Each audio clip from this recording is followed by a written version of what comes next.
First 2 minutes of the restoration here of the old Callen camper shell hybrid thing. Not sure what year it is.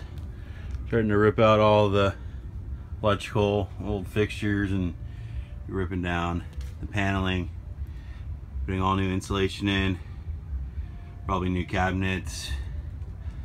We'll see what other problems I find once I rip it up. Pretty sure these doors are rot too. I'll have to replace those. Framing, everything else. We'll see. Alright, inside the camper now. Those old school 120 outlets.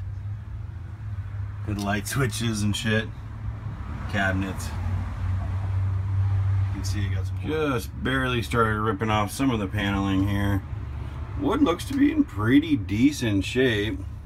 You can see how old that fucking Home Depot electrical box is though. How funny is that shit?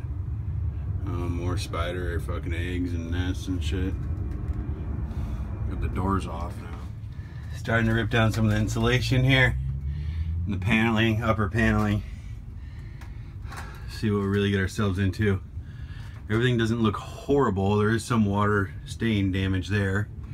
So there is a leak somewhere. Ooh, maybe right there. I'll have to check that out. But here we go.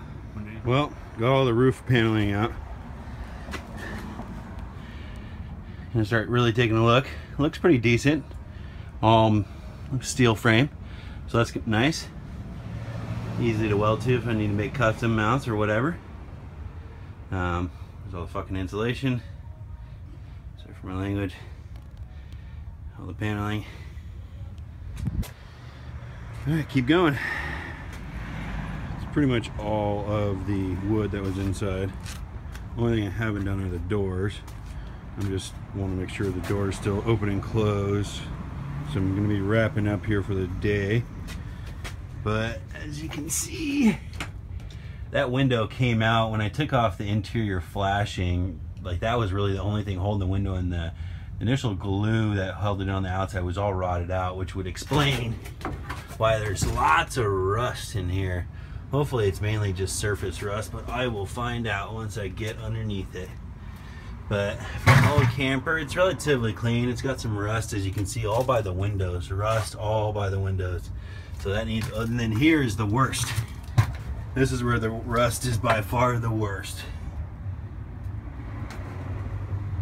Gonna have to make sure it's still structurally sound. If not, weld in some new braces. But for the most part, it's pretty clean. There's a few spots you can see where it's leaked.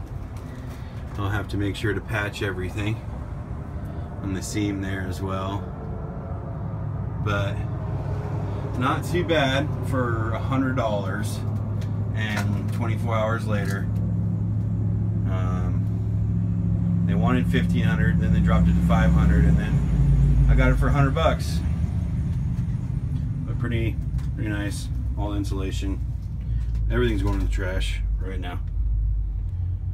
Until next time.